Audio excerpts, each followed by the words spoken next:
మంచిర్యాల జిల్లా చెన్నూరు పట్టణంలో గోదావరి పుష్కరాలకు ఏర్పాట్లు కొనసాగుతున్నాయి. చెన్నూరులోని పుష్కర ఘాట్ ని పరిశీలించారు అధికారులు.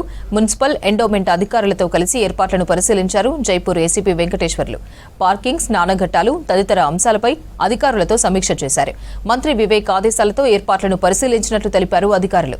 రాష్ట్ర వ్యాప్తంగా 9 పుష్కర ఘాట్లకు అధికారులు ఏర్పాట్లు చేస్తున్నారని, అందులో ఒకటి చెన్నూరు పట్టణ సమీపంలోని పంచక్రోశ ఉత్తర వాహిని ఘాట్ అని చెప్పారు. పుష్కరాలకు వచ్చే భక్తులకు ఇబ్బందులు కలగకుండా ఏర్పాట్లు చేస్తున్నట్లు తెలిపారు.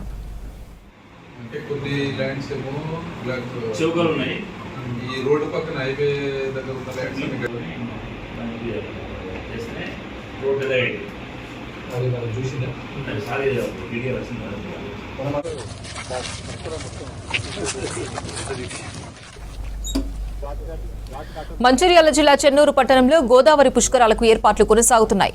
చెన్నూరులో పుష్కర ఘాట్ ని పరిశీలించారు అధికారులు. మున్సిపల్ ఎండోమెంట్ అధికారులతో కలిసి ఏర్పాట్లను పరిశీలించారు జైపూర్ ఏసీపీ వెంకటేశ్వర్లు. పార్కింగ్, స్నానఘట్టాలు తదితర అంశాలపై అధికారులతో సమీక్ష చేశారు. మంత్రి వివేక్ ఆదేశాలతో ఏర్పాట్లను పరిశీలించినట్లు తెలిపారు అధికారులు. రాష్ట్ర వ్యాప్తంగా 9 పుష్కర ఘాట్లకు అధికారులు ఏర్పాట్లు చేస్తున్నారని, అందులో ఒకటి చెన్నూరు పట్టణ సమీపంలోని పంచక్రోశ ఉత్తర వాహిని ఘాట్ అని చెప్పారు. పుష్కరాలకు వచ్చే భక్తులకు ఇబ్బందులు కలగకుండా ఏర్పాట్లు చేస్తున్నట్లు తెలిపారు. ముందు ఈ రోడ్ ఫెసిలిటీస్ లేకుండే గత 12 సంవత్సరాల క్రితం ఇక్కడ 5,000 నుంచి 20,000 మందికి మనం ఎస్టిమేషన్ చేసి ఇక్కడ ఏర్పాటు చేయడం జరిగింది. ఇప్పుడు మాత్రం రోడ్ కనెక్టివిటీ పెరిగింది.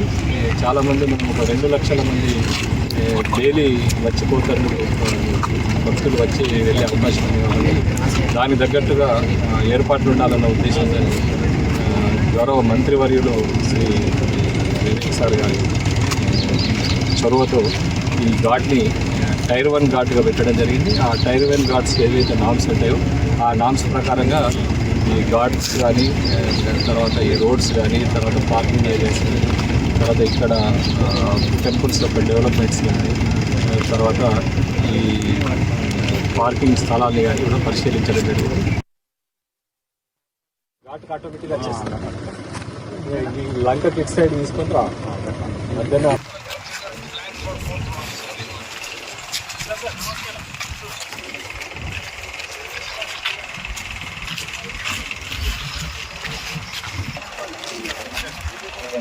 మీటర్లు అంటే 6